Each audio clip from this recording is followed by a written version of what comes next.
Welcome back to the channel friends. मैंने अपनी content creation journey के अंदर जो कि ऑलमोस्ट 5 इयर्स की हो गई है अब, मैंने उसमें ये देखा है कि जब भी आप कोई बात करते हैं आपको कोई ना, चाहे आप कितनी भी पॉजिटिव बात करें, आपको कोई ना कोई नेगेटिव बंदा ज़रूर मिलता है कमेंट्स के अंदर, और उस चीज़ को आपको अवॉइड करना बहुत इंपॉर्टेंट है। अदरवाइज़ आप अपने डिसीजंस लेने में बहुत ज़्यादा मुश्किल में आ जाएंगे अगर आपको कोई डिसीजन, अच्छा डिसीजन लेना है अपनी लाइफ के अंदर। सो चाहे वो रियल एस्टेट हो जाए, चाहे वो स्टॉक्स हो जाए, चाहे वो कहीं की भी स्टॉक्स हो जाए, कहीं कुछ भी हो जाए, अगर आपने अच्छी इन्वेस्टमेंट की है, क्वालिटी इन्वेस्टमेंट की है, तो आपको रिटर्न्स अभी नहीं तो 1 साल, 2 साल, 3 साल बाद अच्छे रिटर्न्स मिल जाएंगे। सो हैविंग सेड दैट, आज की जो वीडियो है वो 2 पार्ट्स पर होगी। एक पार्ट के अंदर तो मैं अभी जो एक रिपोर्ट आई थी दुबई रियल एस्टेट मार्केट की, बल्कि इसके अंदर भी जब मैं शुरू में वीडियोस बनाता था रियल एस्टेट की दुबई की, बल्कि अभी भी बनाता हूँ। सो अब मुझे उस तरह के कमेंट्स तो नहीं मिलते, बट जो पहले बनती थी वीडियोस उसके अंदर लाजमी ये होते थे, यानी कि जो जो जो जो प्राइस आज 2 मिलियन की किसी चीज़ की हो गई है, वो अगर वो उस वक्त 1 मिलियन की थी तो 1 मिलियन की वीडियोस के ऊपर वो बात होती थी कि भाई ये एक्सपेंसिव प्रॉपर्टी है और ये बबल बर्स्ट होने वाला है। आज वो 2 मिलियन की भी जब मैं वीडियोस बनाता हूँ उस प्रॉपर्टीज़ की के बारे में, तो उस पर ये कोई नहीं बोलता कि वो एक्सपेंसिव हो गई है। बहुत कम लोग हैं इस तरह के, वो एज ए सेड नेगेटिव लोग हर जगह होते हैं। आज की जो वीडियो है उसके अंदर मैं स्मार्ट क्राउड के बारे में बात करूंगा। स्मार्ट क्राउड ने अभी रिसेंटली एक प्रॉपर्टी अपनी लॉन्च की है जिसके अंदर वो 15% का रिटर्न बता रहे हैं फिक्स एंड फ्लिप का। उसको भी थोड़ा सा डिटेल में देखेंगे। इससे पहले भी मैंने एक वीडियो बनाई थी जब इनकी एक और फिक्स एंड फ्लिप आई थी। और फिक्स एंड फ्लिप क्यों मुझे पसंद है, वो इसलिए कि फिक्स एंड फ्लिप के अंदर इस पूरे प्रोसेस को थोड़ा सा डिटेल में देखेंगे। बट फिक्स एंड फ्लिप को मैं इस तरह से आपको बता दूं कि अगर आप अपनी गाड़ी को बेचने जाते हैं और गाड़ी की प्राइस, लेट्स से अगर मैं दिरहम टर्म्स में बात करूं तो 50,000 दिरहम्स है, बट अगर आप उसके अंदर थोड़ी सी वैल्यू ऐड कर देते हैं, थोड़ी सी चीज़ें उसमें ऐड कर देते हैं, थोड़ा सा उसके अंदर उसको पॉलिश कर देते हैं, चीज़ें इंप्रूव कर देते हैं उसकी, तो आप शायद वो 50,000 से ऊपर 55,000 भी उसमें कमांड कर सकें अपनी प्राइस। सो वैल्यू जब आप ऐड करते हैं किसी चीज़ के अंदर भी, तो आपको इंप्रूवमेंट नज़र आती है प्राइस के अंदर। और यही चीज़ मुझको जो फिक्स एंड फ्लिप के प्रोजेक्ट्स होते हैं किसी भी क्राउड फंडेड प्रॉपर्टीज़ के अंदर, वो मुझको पसंद आते हैं। अच्छा, अब मैं अगर दो चीज़ों पे बात करूंगा इस वीडियो में, उसमें एक तो ये कि फिक्स एंड फ्लिप और स्मार्ट क्राउड के बारे में बात करेंगे, वो सेकंड हाफ में इस वीडियो की बात करेंगे। पहली बात जो मुझे करनी है वो बेसिकली जो स्मार्ट क्राउड ने अभी रिपोर्ट मुझे ईमेल पे आई थी, उस रिपोर्ट को अगर आपने स्मार्ट क्राउड में इन्वेस्ट किया हुआ तो आपके पास भी आई होगी। उस रिपोर्ट को अगर आप देखेंगे तो उसके अंदर काफ़ी इंसाइटफुल चीज़ें हैं जो थोड़ा सा मैंने कहा क्विकली उसको गो थ्रू कर लेते हैं, क्योंकि अगर मैं पूरी डिटेल में कोई और रिपोर्ट भी अगर मैं देखता तो उसको काफ़ी टाइम लगता, और उस नॉर्मली लोगों का इतना अटेंशन स्पैन नहीं है कि उसको डिटेल में देख सकें। सो हम उसको थोड़ा सा स्किम थ्रू करेंगे उस रिपोर्ट को। So let me start with that report. अगर इससे पहले आपने सब्सक्राइब नहीं किया चैनल को तो प्लीज़ सब्सक्राइब कर लें। अगर आपने वीडियो अगर अच्छी लगे आपको तो प्लीज़ डू लाइक दैट। और स्मार्ट क्राउड के पॉइंट ऑफ व्यू से अगर आपको अकाउंट खोलना अपना हो स्मार्ट क्राउड के अंदर तो 250 दिरहम्स का रेफरल बोनस मिल सकता है मेरे रेफरल कोड को यूज़ करते हुए, जो कि लिंक डिस्क्रिप्शन में डाला हुआ है। उसको यूज़ करेंगे तो आप पहली इन्वेस्टमेंट के ऊपर अराउंड 2,000 दिरहम्स की इन्वेस्टमेंट मिनिमम होगी, तो आपको 250,000 दिरहम्स का रेफरल बोनस मिलेगा। उसके बारे में हम डिटेल में बात करते हैं कि इन्वेस्टमेंट का क्या प्रोसेस होता है स्मार्ट क्राउड का। बट पहले मैं ज़रा दुबई की रियल एस्टेट की वो जो फर्स्ट हाफ की रिपोर्ट है उसका थोड़ा सा एनालिसिस कर लेते हैं। सो ये रिपोर्ट है वो, और Smart Crowd has been recently acquired by Nawy, एक नवी इजिप्शियन कंपनी है जो कि अफ्रीकाज लार्जेस्ट ये जो क्राउड फंडिंग का प्लेटफॉर्म है वो ऑपरेट करती है। So it's a big group. उसको स्मार्ट क्राउड ने एक्वायर किया है रिसेंटली। अब इसकी रिपोर्ट को अगर आप देखें तो मैं स्लोली एंड ग्रेजुअली थोड़ा सा इसमें चलता हूँ पेज बाय पेज। तो इसमें आप देखेंगे जो खैर रिपोर्ट के थोड़े से पॉइंट्स हैं। हाँ, ओके, नाउ हेयर आप ये देखें कि इसके अंदर थोड़ा सा उन्होंने कंपैरिजन किया हुआ है कि दुबई रियल एस्टेट जो पर स्क्वायर फिट के कंपैरिजन है वो 36% आपको रिटर्न दिया है 2022 से लेकर 2025 तक। और यूएस के ट्रेजरी नोट्स ने ये जो 10 ईयर्स ट्रेजरी नोट है ये आपको 21% का टोटल रिटर्न मिला है। क्रूड ऑयल का जो रिटर्न है वो 14% है। S&P 500 का जो रिटर्न है वो 29% है। और बिटकॉइन का जो रिटर्न है वो 100% है। गोल्ड का जो है 39% है। तो बिटकॉइन को तो आप कंपेयर नहीं कर सकते, और मेरे ख्याल से गोल्ड को भी कुछ हद तक कंपेयर नहीं कर सकते, क्योंकि these are very short term timings जो हम जिनकी बात कर रहे हैं, और ये हम 2022 से बात कर रहे हैं। कोविड का इम्पैक्ट ख़त्म हो चुका है इसके अंदर।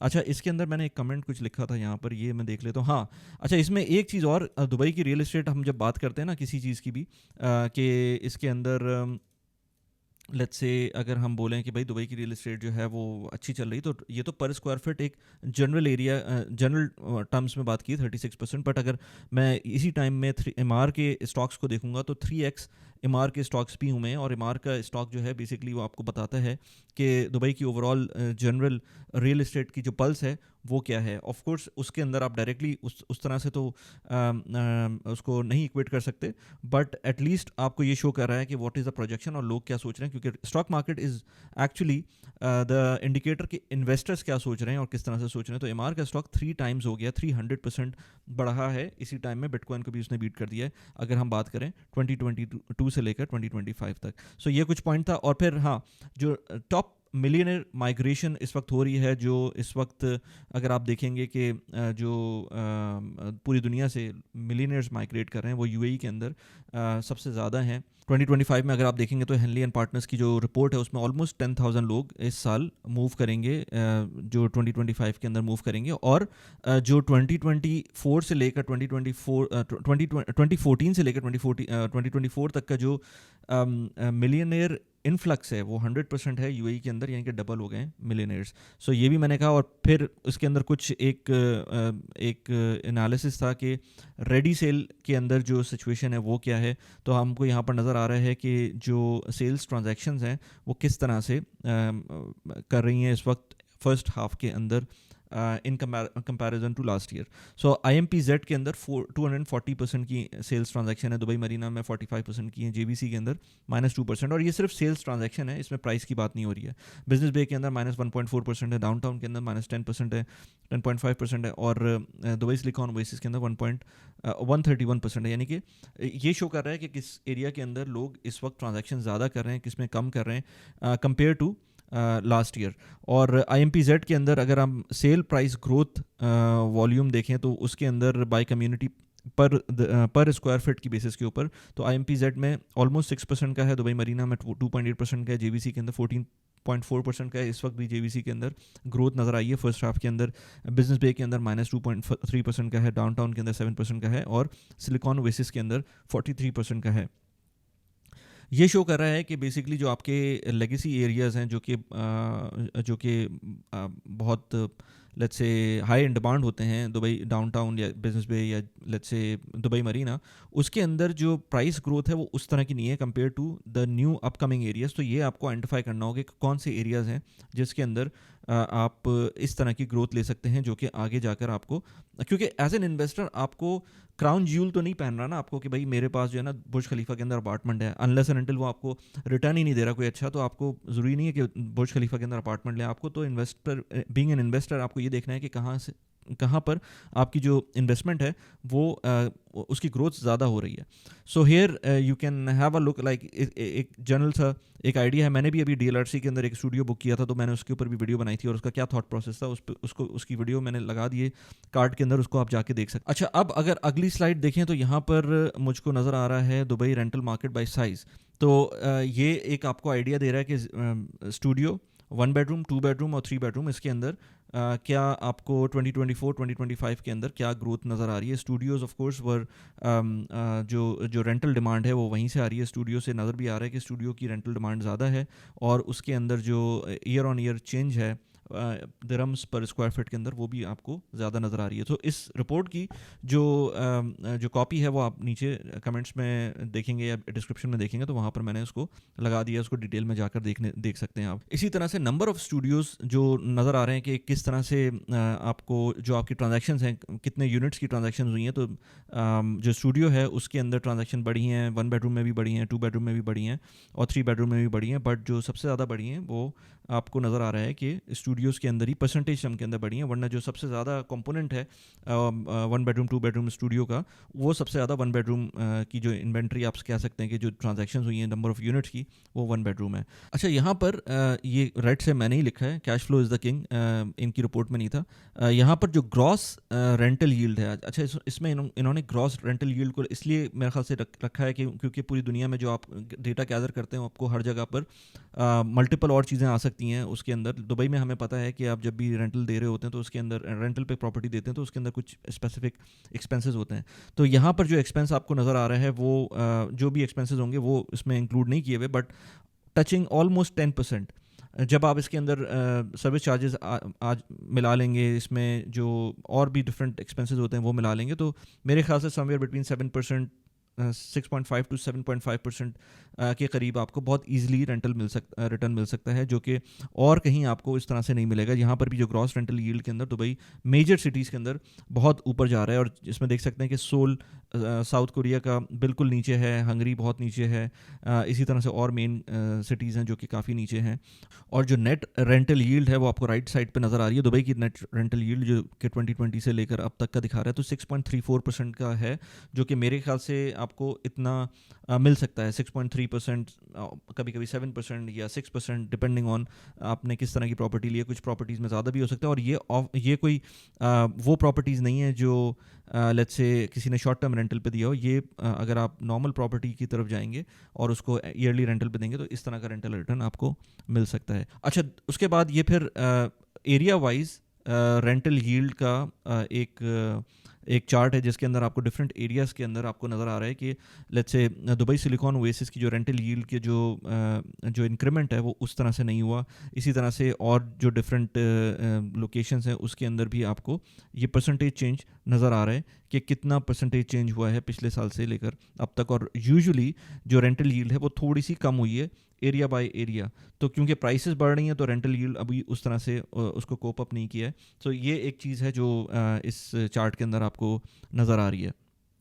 अच्छा, इसके बाद H2 आउटलुक इन्होंने थोड़ा सा बता दिया, सप्लाई एंड डिमांड। जो फिच की रिपोर्ट थी उसके बारे में बात किया, मैंने उसके ऊपर अपनी एक पॉडकास्ट में भी बात की थी जो मैंने कामिल के साथ की थी इंग्लिश चैनल के ऊपर। उसका लिंक मैंने लगा दिया, इंग्लिश और उर्दू दोनों के ऊपर मैंने उसको फिर बाद में अपलोड किया था, तो उसको भी आप जाके देख सकते हैं। स्पेशली हमने ये फिच की रिपोर्ट आई थी उसको हमने डिस्कस किया था, उसमें बहुत सारी मिथ्स थी जो हमने डिबंक की थी। सो यहाँ पर एरियाज़ टू वॉच और ये सारी चीज़ें हैं, तो जो आप जाकर अगेन अगर आपको डिटेल में देखना है तो वो देख सकते हैं। बाकी फिर स्मार्ट क्राउड ने अपना यहाँ पर पोर्टफोलियो के बारे में बात की है, तो उसके बारे में हम थोड़ी सी अभी फर्दर बात कर लेते हैं। सो बेसिकली स्मार्ट क्राउड या जो भी क्राउड फंडेड प्लेटफॉर्म्स होते हैं यूएई के अंदर, जिसमें स्टेक भी है, जिसमें प्रिप्को ब्लॉक भी है, और भी डिफरेंट प्लेटफॉर्म्स हैं जो अभी रिसेंटली भी आए हैं। और स्मार्ट क्राउड तो सबसे पुराना है, the oldest in the game in UAE. और अभी इनकी ग्रोथ उस तरह से मैंने नहीं देखी जिस तरह से स्टेक की ग्रोथ हुई थी, बट मुझे लग रहा है कि अब जब इनको एक्वायर कर लिया गया है तो इनकी ग्रोथ अब नज़र आएगी। क्योंकि जो ग्रोथ को मैं आइडेंटिफाई कर रहा हूँ वो इस तरह से कि जो इनकी प्रॉपर्टीज़ अभी नज़र आ रही हैं इनकी वेबसाइट के ऊपर, वो उतनी नहीं ज़्यादा होती। बट मैंने यहाँ देखा है कि जो स्मार्ट क्राउड है इसके अंदर एग्जिट्स बहुत ज़्यादा हुए हैं। तो एग्जिट्स का मतलब ये है कि ये अच्छी प्राइस के ऊपर एग्जिट कर जाते हैं। सो ये एक अच्छी चीज़ है। दूसरी बात ये कि अभी जिस बारे में बात करेंगे वो हम फिक्स एंड फ्लिप की प्रॉपर्टी है जिसके बारे में भी मैं बात करता हूँ। बट अगर किसी ने पहली दफ़ा इस तरह की इन्वेस्टमेंट्स को देख रहे हैं या करने का सोच रहे हैं, तो उनके लिए मैं बता दूं कि स्मार्ट क्राउड या जो भी क्राउड फंडेड प्लेटफॉर्म्स होते हैं वो आपके पैसे लेते हैं और आपके पैसे क्राउड फंडिंग की जो उनकी एक पूल होता है उसके अंदर डालते हैं, और मल्टीपल इन्वेस्टर्स आते हैं उसमें, चाहे 100 हो जाएं, 200 हो जाएं, 300, मैंने 350, 400 इन्वेस्टर, 500 इन्वेस्टर्स वाली प्रॉपर्टीज़ भी देखी हैं जिसमें बहुत सारे इन्वेस्टर्स आते हैं और वो पूल करके उसके अंदर अपनी इन्वेस्टमेंट करते हैं। और फिर जब भी वो इन्वेस्टमेंट फंड हो जाती है, फंड होने के बाद उससे रिटर्न्स मिलना शुरू हो जाते हैं, रेंटल रिटर्न्स मिलना शुरू हो जाते हैं। और जब एक टाइम आता है, अगर सब लोग, जितने भी लोग इन्वेस्टर्स हैं वो चाहते हैं कि प्रॉपर्टी बिक जाए, तो वो सेल आउट भी हो सकती है। बट इसके अंदर हमेशा कैविएट ये होता है कि आप जब भी इन्वेस्ट करें तो लॉन्ग टर्म इन्वेस्टमेंट करें। इसके अंदर 5 साल की, तो मैं एटलीस्ट मैं अपने जो पैसे इन्वेस्ट कर रहा होता हूँ वो मिनिमम 5 ईयर्स का होराइजन लेके कर रहा होता हूँ। सो इसके अंदर एक चीज़ और, अभी रिसेंटली मैं 1-on-1 कॉल के ऊपर था, तो मुझे किसी ने कहा कि आप हमेशा बात करते हैं एक्सपर्ट्स की। वो खुद पाकिस्तान से थे, तो एक फ्रीलांसर थे जो कि बाहर के प्रोजेक्ट्स उनके पास होते थे, उनका पाकिस्तान से बाहर बैंक अकाउंट भी था। तो मैं हमेशा मैं जिस तरह से बात करता हूँ वो इस वजह से करता हूँ कि पाकिस्तान के अंदर नॉर्मली जो लोग, अगर या इंडिया के अंदर अगर आप अपने मुल्क से पैसे बाहर नहीं भेज सकते, तो आप इन प्लेटफॉर्म्स के अंदर इन्वेस्ट भी नहीं कर सकते। क्योंकि जो मेजर एक रोड ब्लॉक आता है इन प्लेटफॉर्म्स का, वो ये नहीं आता कि आपकी नेशनैलिटी क्या है। नेशनैलिटी, कुछ नेशनैलिटीज़ के ऊपर बारिंग होती है, बट मसला सबसे बड़ा आता है कि आपको फ़ंड अपने अपने अकाउंट से करना है। सो अगर आप पाकिस्तान में हैं, पाकिस्तान का बैंक अकाउंट है, तो वहाँ से फ़ंड नहीं कर सकते, क्योंकि स्टेट बैंक ऑफ पाकिस्तान मना करता है कि आप पैसे बाहर नहीं भेज सकते, ख़ास तौर पर अपनी इन्वेस्टमेंट्स के लिए। सो अगर आप ये नहीं कर सकते तो ऑफकोर्स आप इन्वेस्ट भी नहीं कर सकते। बट बहुत सारे लोग ऐसे भी हैं पाकिस्तान के अंदर जिनके बाहर बैंक अकाउंट्स हैं या बाहर वाइज अकाउंट्स हैं या बाहर पियोनियर्स के अकाउंट हैं, तो मल्टीपल प्लेटफॉर्म्स के ऊपर उनके अकाउंट्स हैं क्योंकि उनकी जो इनकम है वो बाहर से आ रही है। अगर इस तरह से सिनेरियो बनता है तो फिर आप आराम से, चाहे वो स्टेक हो जाए, चाहे स्मार्ट क्राउड हो जाए, चाहे सर्वा हो जाए, जिसके बारे में बात करते रहता हूँ हमने वीडियोज़ के अंदर, कोई भी प्लेटफॉर्म हो जाए उसके अंदर, क्योंकि आपके अपने बैंक अकाउंट से पैसे आएंगे तो वो उसको एक्सेप्ट कर लेंगे, चाहे आपका रेजिडेंशियल एड्रेस पाकिस्तान का हो। सो ये इंपॉर्टेंट चीज़ है समझने के लिए कि आप कहाँ से और कैसे इन्वेस्ट कर सकते हैं। सो अगर आप यूएई में हैं, सऊदी में हैं, पूरी दुनिया में कहीं भी हैं, इन्वेस्टमेंट कोई मसला नहीं है। So basically as I said कि आपने इसके अंदर पैसे जमा करके डाल दिए, मल्टीपल लोगों के थ्रू इन्वेस्टमेंट होती हैं। एक सर्टेन टाइम के अंदर अगर प्रॉपर्टी फंड हो जाती है तो आप उसको उसमें उसके बाद उसकी ड्यू डिलिजेंस के बाद वो लोग उसको बाय कर लेते हैं प्रॉपर्टी, और आप एक एसपीवी जनरेट होता है, स्पेशल पर्पस व्हीकल, उसके नाम पे प्रॉपर्टी आती है और आपका नाम उस एसपीवी के अंदर होता है। अगर आप चाहते हैं तो दुबई फाइनेंशियल जो डीआईएफसी की जो पब्लिक रजिस्टर है उसमें अपना नाम भी जाके देख सकते हैं। और मैंने बहुत दफ़ा ये किया हुआ भी है, तो उसके अंदर अपना मसला नहीं होता। अगर बी रोल होगा तो मैं अपना दिखा भी दूंगा कि किस तरह से मेरा नाम अपीयर हो रहा है उसके अंदर। सो ये आप करते हैं और उसके बाद फिर आप वेट करते हैं कि आपको रेंटल मिले, हर महीने का रेंटल मिलता है। अब मैं अगर इसकी ऐप के ऊपर जाऊँ तो पहले फ्लिप जो फिक्स एंड फ्लिप है उसके बाद में आते हैं। पहले मैं अगर अपने जो नॉर्मल होल्ड पोर्टफोलियो है उसके अंदर जाऊं अगर, अच्छा इसके अंदर अभी आपको एग्जिटेड प्रॉपर्टीज़ नज़र आ रही हैं, वो तकरीबन 54 हैं, फंडेड प्रॉपर्टीज़ 151 है। और यहाँ पर मैं अगर अपने पोर्टफोलियो के ऊपर जाऊँ तो यहाँ पर मुझको माई इन्वेस्टमेंट्स में नज़र आएगा कि मेरी कितनी प्रॉपर्टीज़ हैं जिसके अंदर मैंने थोड़ा बहुत पैसे इन्वेस्ट किए हैं, तो वहाँ नज़र आ रही हैं। मुझको अपना वॉलेट भी देख सकता हूँ कि कितने पैसे उसके अंदर मौजूद हैं। अगर मैं इन्वेस्टमेंट करना चाहता हूँ तो वहाँ से कर सकता हूँ। As I said, if you want to invest you can use my referral link, और वहाँ से आपको 250 दिरहम्स का रेफरल बोनस मिलेगा अगर मेरे लिंक को यूज़ करते हुए आप इसके अंदर इन्वेस्ट करते हैं। और मेरे ख्याल से आप मिनिमम पैसों से इन्वेस्ट करें, 2000 दिरहम्स, 3000 दिरहम्स, 4000 दिरहम्स से, और उस इन्वेस्टमेंट को थोड़े दिन देखें कि हो कैसा रहा है। क्योंकि जब भी कोई नई इन्वेस्टमेंट करता है तो मैं हमेशा उसको बोलता हूँ कि आप थोड़े पैसों से स्टार्ट करें। ज़्यादा पैसे अगर आपको समझ में आ जाता है तो लोगों ने यहाँ पर ऐसे लोग भी हैं जिन्होंने 2 मिलियन दिरहम्स इन्वेस्ट किए हैं इस तरह के प्लेटफॉर्म में और उससे गोल्डन वीज़ा लिया हुआ है। तो ऐसे लोग भी हैं क्योंकि उनको एक प्रॉपर्टी में इन्वेस्ट नहीं करना था, उन्होंने मल्टीपल प्रॉपर्टीज़ में इन्वेस्ट किया थ्रू स्मार्ट क्राउड, और उसके बाद उसमें उन्होंने गोल्डन वीज़ा ले लिया उसके थ्रू। तो इमेजिन आप कर सकते हैं कि कितने लोग कितनी बड़ी अमाउंट इन्वेस्ट कर रहे होते हैं। तो आपको भी वैसे मसला नहीं है इन्वेस्ट करने का, बट अगर आपको ये पैसे अगले लेट्स से 2-3 साल के अंदर चाहिए तो फिर इन्वेस्ट ना करें, फिर आपको जो वही पैसे इन्वेस्ट करें जो कि अगले 5 साल के अंदर आप इन्वेस्ट कर सकते हो। अब आते हैं इसकी जो, आई होप कि मैंने सारी चीज़ें बता दी हूँ, अब हम इसकी फिक्स एंड फ्लिप की तरफ आ जाते हैं। बट अगर कोई चीज़ मिस हो गई हो तो नीचे कमेंट में लिख दें, तो मैं उसके अंदर भी उसको थोड़ा सा डिटेल में बात कर सकते हैं उसको। तो फ्लिप के ऊपर आते हैं। इसके ऊपर मैंने इससे पहले भी वीडियोस बनाई हुई है, नॉर्मल स्मार्ट क्राउड की भी वीडियोस बनाई हुई है, वो भी आप जाके देख सकते हैं। बट यहाँ पर इस वक्त एक प्रॉपर्टी है, अच्छा ये तो मेरी अपनी प्रॉपर्टी है जो लास्ट मैंने इन्वेस्ट की थी, जिसके अंदर 5 बेडरूम विला इन सिद्रा 3 दुबई हिल्स थे। अब जो नई अपॉर्चुनिटी है फ्लिप के अंदर वो आई है, अगर मैं दोबारा से इसके अंदर व्यू इन्वेस्टमेंट्स में जाऊँ तो लाइव जो है वो 3 bedroom penthouse in downtown, ये एक प्रॉपर्टी है। तो होता क्या है कि बेसिकली आप एक लेट्स से आप ये अपनी तरफ से सोचें कि आपने कोई अपार्टमेंट लिया, उस अपार्टमेंट को आपने रेनोवेट किया और उसके बाद उसकी जो आपने उसके अंदर जो एडिशन की, या कोई भी अपार्टमेंट की जगह कोई भी चीज़ हो, कोई भी एसेट हो, लेट्स से आपने विला लिया, उसको आपने रेनोवेट किया और उसके बाद उसको सेल कर दिया। सो ये चीज़ यहाँ पर भी है, 3 bedroom penthouse in Dubai downtown, ये यहाँ पर ये बिल्डिंग है। इसकी डिटेल्स आपको मिल जाएंगी इसकी वेबसाइट के ऊपर या इसकी ऐप के ऊपर।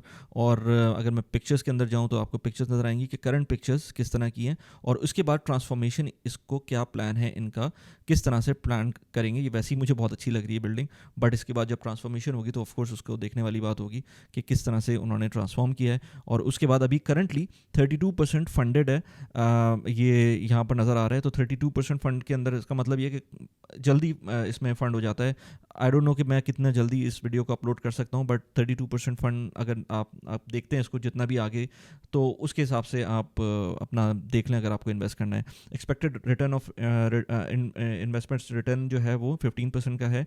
एस्टिमेटेड टाइम जो है 9 मंथ्स का है, यानी कि 9 मंथ्स के अंदर ये सोच रहे हैं कि फिक्स करके उसको सेल भी कर सकते हैं। So more details here, okay financials के अंदर चले जाएं अगर, तो इन्वेस्टमेंट अमाउंट जो है वो 9.9 मिलियन दिरहम्स की है, जिसमें प्रॉपर्टी परचेज प्राइस 8.7 मिलियन दिरहम की है, रेनोवेशन कॉस्ट 1.24 मिलियन दिरहम्स की है, I think so yes 1.24 million dirhams की है, क्योंकि प्रॉपर्टी ही इतनी एक्सपेंसिव है तो उसमें रेनोवेशन कॉस्ट भी ज़्यादा आनी है। परचेज कॉस्ट जो है वो land apartment fees, brokerage fees, furniture cost और एसपीवी रजिस्ट्रेशन, ये सारी चीज़ें जो हैं ये इसमें ऐड अप होंगी। और ट्रांजैक्शन कॉस्ट जो है वो इसके अंदर स्मार्ट क्राउड की जो अपनी फ़ीस है वो 2.5% है, जो कि ये चार्ज करेंगे। वैट जो है वो 5% है। टोटल प्रोजेक्ट कॉस्ट जो है वो 10.97 मिलियन दिरहम की है। नंबर ऑफ़ शेयर्स बता दिए उसमें। और या so that is about it. ये इन्वेस्टमेंट कैलकुलेटर है, इसको भी आप जाके देख सकते हैं, उसकी लोकेशन है प्रॉपर्टी की। सो ये चीज़ें यहाँ पर नज़र आ रही हैं। अगर आपको इन्वेस्ट करना है तो यहाँ पर लेट्स से मैं अगर कहता हूँ कि मुझे 25,000 दिरहम्स इन्वेस्ट करना है, तो मैं कंटिन्यू करता हूँ और यहाँ पर ये इस तरह से स्क्रीन नज़र आएगी और you can add more balance to it. अच्छा, इसके अंदर वो भी मैं अगर बताऊँ आपको कि इसके अंदर आप पैसे कैसे ऐड करेंगे। पैसे आप अपने जो बैंक का जो कार्ड है वो यूज़ कर सकते हैं, या फिर अपना बैंक अकाउंट यूज़ कर सकते हैं। उसके थ्रू आप इसके अंदर इन्वेस्ट करके इसमें अपना पार्ट प्ले कर सकते हैं। एक और चीज़ इसमें ये कि अगर आप बाहर से इन्वेस्ट कर रहे हैं तो आपकी रिपैट्रिएशन हो जाती है। मैंने कुछ लोगों से बात की थी, उनकी इवन पाकिस्तान के अंदर भी बहुत आराम से रिपैट्रिएशन हो गई थी। अच्छा, एक और इसमें इंपॉर्टेंट चीज़ है कि जो लोग बाहर से इन्वेस्ट कर रहे होते हैं, कभी कभी आपका बैंक अकाउंट आपको उस पर चार्ज लगा सकता है। तो आपका रेंटल अगर छोटे अमाउंट का है तो मैं ये सजेस्ट करता हूँ लोगों को कि आप थोड़ी सी अमाउंट बढ़ने दें और फिर रिपैट्रिएट करें। हाँ, अगर प्रॉपर्टी सेल कर दी है तो फिर उसको जब रिपैट्रिएट करना हो तो फिर आपको ऑफकोर्स करना होगा। बट उसके अंदर कभी कभी जिस जिस लेट्स से जो रूट होगा बैंकिंग ट्रांजैक्शन का, पैसे वापस मंगवाने का, उस रूट के थ्रू जब भी आप करेंगे तो हो सकता है आपका इंटरमीडिएट बैंक कुछ ना कुछ पैसे चार्ज करे। सो मैंने अभी रिसेंटली मेरे फ्रेंड हैं वो पाकिस्तान से हैं और उन्होंने उसमें पैसे जब वापस मंगवाए थे तो उनको कोई चार्ज नहीं लगा था। तो इस तरह हो सकता है कि, और बैंक टू बैंक भी वेरी करता है। So it depends on your bank, it depends on a lot of factor कि आप जब पैसे वापस मंगवाते हैं तो क्या आपको चार्ज लग रहा होता है। मैंने यूएई में जब भी पैसे मंगवाता हूँ तो मुझे कोई चार्ज नहीं लगता। मुझे 5 दिरहम्स का चार्ज लगता है क्योंकि मेरा नॉन एमिरेट्स एनबीडी अकाउंट है, लेकिन अगर मेरा एमिरेट्स एनबीडी में अकाउंट होता तो उसमें वैसे भी कोई चार्ज नहीं लगता। सो ये चीज़ें मैंने कहा थोड़ा सा एक्सप्लेन कर दूँ। जो एक्सपेक्टेड रेट ऑफ रिटर्न इसका तो देखिए हमको 15% है, जो कि फिक्स एंड फ्लिप की प्रॉपर्टी है। बट यूजुअल जो प्रॉपर्टीज़ होती हैं जो कि फिक्स एंड फ्लिप की नहीं होती है, नॉर्मल प्रॉपर्टी जो नज़र आ रही होती हैं इनके पोर्टल के ऊपर, उसकी जो रेट ऑफ रिटर्न होता है वो somewhere between rental plus price appreciation का जो रिटर्न है वो ऑलमोस्ट कोई लेट्स से 8 to 9% है। और ये जो हमने अभी स्मार्ट क्राउड की जो रिपोर्ट थी उसके अंदर जो देखा था वो सिर्फ और सिर्फ रिटर्न जो था उसकी जो पर स्क्वायर फुट एरिया की बेसिस पे रिटर्न निकाल रहे थे, उसमें रेंटल रिटर्न तो हमने ऐड भी नहीं किया था। सो जो टोटल रिटर्न मुझे स्मार्ट क्राउड का नज़र आता है वो 8 to 9% के करीब का नज़र आता है एक जनरल प्रॉपर्टी का। बट ये क्योंकि फिक्स एंड फ्लिप वाला केस था तो इसके अंदर बेहतर रिटर्न्स थे। मैं इस तरह की मल्टीपल वीडियोस बनाता रहता हूँ, चाहे वो यूएई के स्टॉक्स हों, यूएस के स्टॉक्स हों, यूएई की प्रॉपर्टी मार्केट हो, क्राउड फंडेड प्रॉपर्टीज मार्केट हों, या पाकिस्तान के स्टॉक्स हों। इस तरह की मैं बहुत सारी चीज़ें बीइंग एक्सपर्ट इन दुबई मैं इस पे बात कर रहा होता हूँ। सो अगर आपको इस तरह की वीडियोस देखनी तो प्लीज़ डू सब्सक्राइब। और यहाँ एंड स्क्रीन के ऊपर कुछ वीडियोस नज़र आ रही होंगी। एक बहुत अच्छा प्लेटफॉर्म है यूएस के स्टॉक्स में इन्वेस्ट करने का, सर्वा। यहाँ पर उस वीडियो का लिंक लगा दिया, सर्वा की लास्ट वीडियो मैंने अपलोड की थी। और इसके अलावा इसके अलावा भी एक और प्लेटफॉर्म है स्टेक का, बहुत अच्छा प्लेटफॉर्म है वो भी, उसके ऊपर मैंने डिटेल में वीडियो बनाई हुई है। यहाँ पर उस वीडियो का लिंक लगा दी। कैसी लगी वीडियो प्लीज़ मुझे बताएगा। Thanks for watching the video. Bye bye.